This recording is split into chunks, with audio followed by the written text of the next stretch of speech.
گفته شده 3 چیز خداوند پنهان کرده در 3 چیز که غنیمت بشمارید.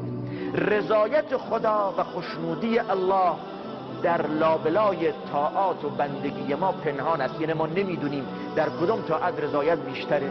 ممکنه همون عملی که چیزی به حساب نمیارید، کوچکش میشمارید، چنان درش رضایت خداست که فکرش نمی کنید. پیغمبر فرمودن علیه السلام لا تحقرن من المعروف شیئا ولو ان تلقى اخاک بوجه طلق. از خوبی ها، از معروف و نیکی چیزی رو کوچک مپندار، حتی اگر شده در حین دیدار و ملاقات با برادر مسلمونت با چهره خندان و بشاش، ممکنه همین لبخند تو، همین چهره باز و خندان تو چنان سرور و شادی و در دل یه مؤمن بندازه که فکرش نمی کنید. بلخص وقتی تو جایگاهی دارید، مقام دارید، پول دارید، ثروتمندید، اهل منصبید، یه انسان مظلوم، فقیر، بی‌نام و نشان تو جامعه از کنارش میگذرید، اگر بهش سلام بکنید، یه لبخندی بزنید، میدونید با خودش چه میگه؟ میگه قدرم و دانست. فکر نمی کنید که این بنده خدا چقدر خوشحال می شود، چقدر لذت می برد از سلام تو، از روی خوش تو. خیلی وقتا ما بدون اینکه خودبین باشیم و از کنار مردم میگذاریم، سرمون رو پایین میندازیم، سلام میکنیم، یه سلام سرد، یه سلام نمی کنیم، اما نمیدونید که این سلام سرد، این سلام علیک نکردن چقدر تأثیر منفی میتونه تو دل این بنده خدا بذاره. و این بنده خدا ممکنه مظلومه، ممکنه فقیر، ممکنه مسکینه، پیش خدا قدر و منزلت داره. و نکته دوم خشم و غضب خداست. خشم و غضب خدا در معاصی پنهان است. یعنی نگو این مکروهه، این گناه کوچکه، این همه انجام میدن، منم انجام میدم. ممکنه همون عمل کوچک که گناهه درش خشم و غضبی باشه که انسان رو بدبخت بکنه.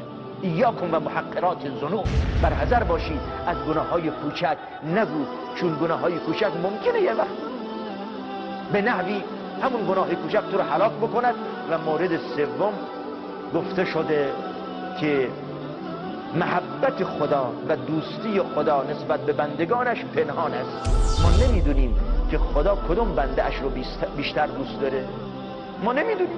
ممکنه همون بنده خدایی که ما چیزی به حسابش نمیاریم پیش خدا قدر و منزلت و جایگاه والایی دارد و جزو اولیای مقرب الله جل شأنه.